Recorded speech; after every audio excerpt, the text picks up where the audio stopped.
Alors maintenant, nous allons attaquer la région sud-est. C'est une des régions les plus importantes, on va dire, du point de vue économique au Brésil.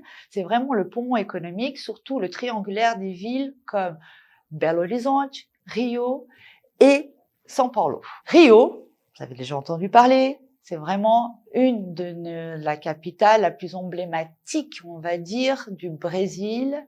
C'est la porte d'entrée pour les touristes en règle générale. Rio est connu non seulement pour son carnaval, mais Rio est aussi très très apprécié par sa topographie. C'est une ville qui a énormément à offrir. C'est une ville qui a une forêt urbaine immense en plein cœur de la ville.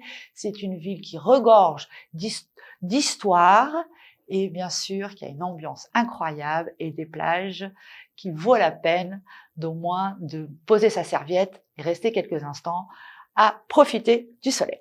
Après, nous avons la partie du Minas Gerais qui est dans l'intérieur des terres. Le Minas Gerais, c'est là où on a découvert l'or. Pendant la colonisation portugaise, ils ont trouvé les énormes mines d'or.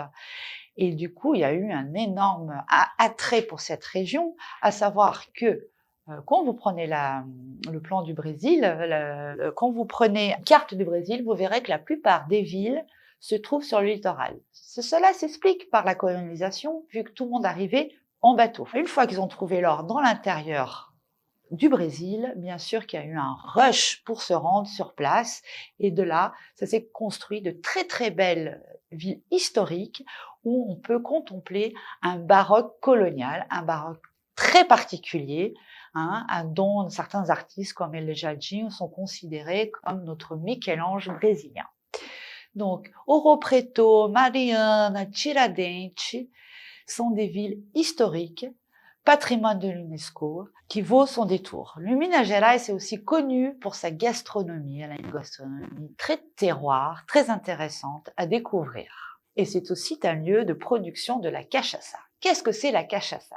La cachaça est notre alcool à base de canne à sucre qui nous permet de faire notre fameux cocktail de caipirinha. Donc la caipirinha est faite à base de cachaça, qui est un alcool de canne à sucre, de citron et de sucre. Tous des éléments que le Brésil produit, à savoir que le Brésil a été surtout, avant tout, dans un premier lieu, colonisé pour le sucre. Donc citron, sucre, cachaça. Dans une autre vidéo, je vous proposerai la recette de la caipirinha.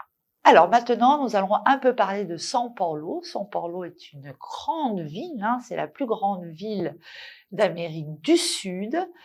Et bien sûr, c'est une ville surtout très dynamique, où on trouve les sièges des très très grandes entreprises. Mais néanmoins, malgré que ce soit surtout une destination plus business, elle a quand même des attraits très intéressants à offrir. C'est une ville en termes d'architecture impressionnante.